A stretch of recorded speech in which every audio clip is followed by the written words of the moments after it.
I used a little first-generation iPhone to film my recent trip to Burkina Faso and give you just a little glimpse of the development of Xoomba over there.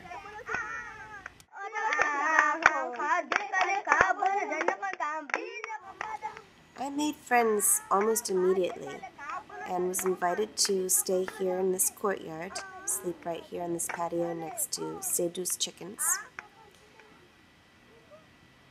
These are my neighbors.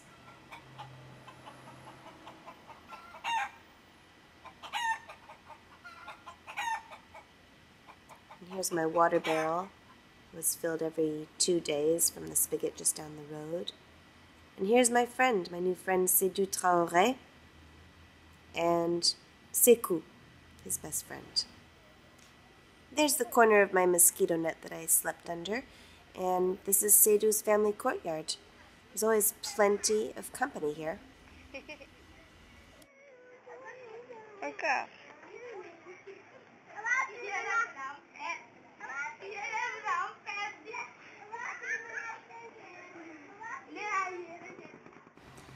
Seydou brought me everywhere I needed to go on a borrowed motorbike.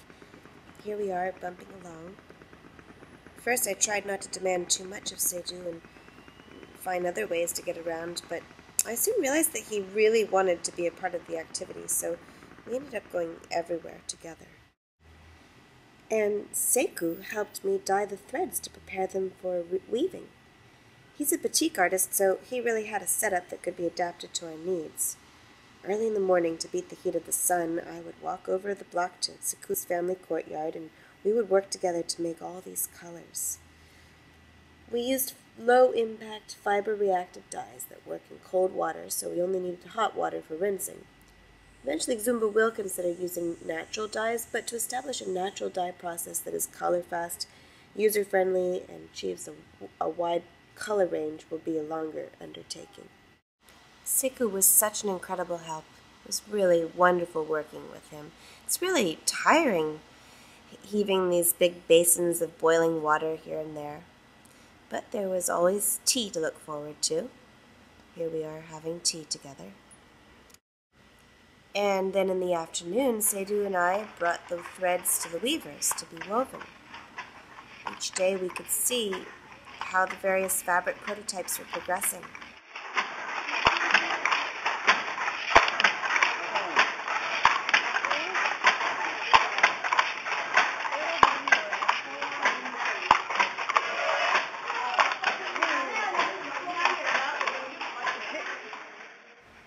The first step in the process is to set up the warp, or the threads that go the length of the fabric.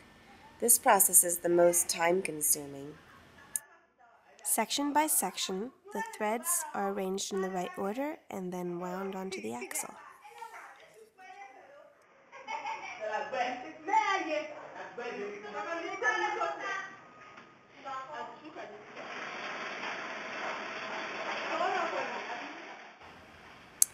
And then the axle is installed on the loom. The threads have to be pulled one by one through the loom combs and knotted into place, so it really takes about 2 days to put this whole system in place.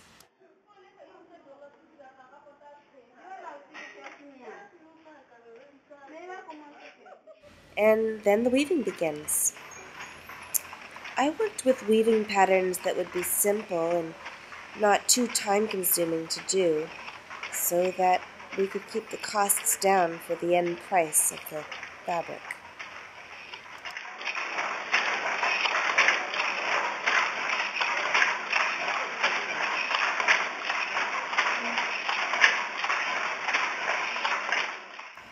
This blue loom was brought from India by Thomas Sankara, Burkina Faso's revolutionary leader from the 80s. It was Sankara that gave Burkina Faso its name, which means land of honest men. He said, "Imperialism starts with imported grains of rice in our bowls." He started a weaving factory and required all public employees to wear clothing completely fabricated in Burkina. Sankara was assassinated 5 years after he took office. I like to hope that Xoomba can continue his revolutionary initiative.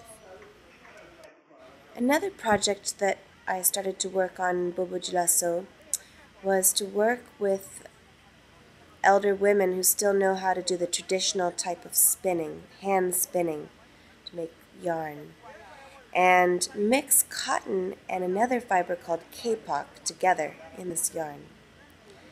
Kapok grows naturally in Burkina Faso on these really beautiful, huge trees, and the pods produce a very silky, beautiful fiber that can't be made into thread all by itself because it's too silky, but when it's mixed with the cotton, it makes a lovely, soft thread. This lady has carded the cotton and the kapok together, and she is now going to use this mesh that she's created to spin into thread. Cotton is a really demanding crop. It takes a huge amount of nutrients out of the soil, and conventionally it's grown using 25% of the world's insecticide production. To grow cotton organically, it takes 5 tons of compost per hectare. So it would be practically impossible to produce that much compost in order to grow as much cotton as we grow today using organic methods. That's why it's so essential to develop the use of alternative fibers to lessen our dependence on cotton. I worked with the president of the Young Farmers Association from the Bobo region to research which fibers could be viably grown and processed in the area for textile production. He organized the harvesting of the kapok and found these wonderful spinners. Here he is, Ibrahim Sanou, in his beautiful garden that he's established right in the heart of Bobo on some old French military grounds. Here are all the farmers taking a break for lunch.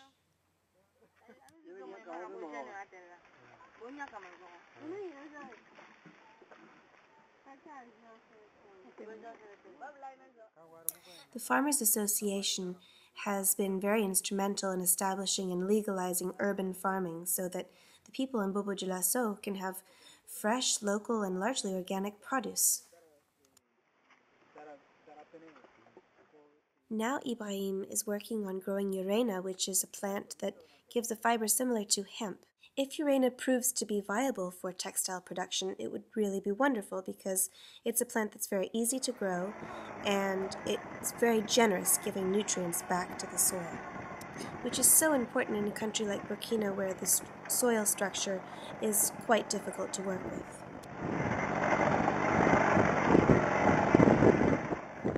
So you can see how satisfying it is to bring these ideas to fruition. But this is just a little beginning. We're working on establishing a chain of production from field to the finished product, with each stage of production in proximity of the others. Now we are obligated to get our supply of industrial organic threads from the Ivory Coast.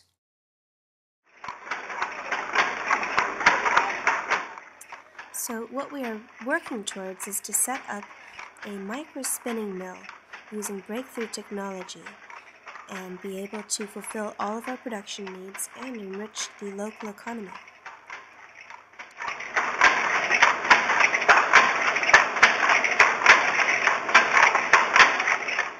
Burkina Faso is one of the poorest countries in the West African region and in the world, but we were attracted to work in this area not only because of the great need, but because we encountered a tremendous desire to make sustainable projects like Xoomba work. With this micro-spinning plant in place, we can produce these beautiful fabrics at a much lower cost, and so address a wider market, both locally and abroad. Everyone from farmers to the weavers to the people that opened their homes to me expressed a calm confidence that they could do their part to make Xoomba a success.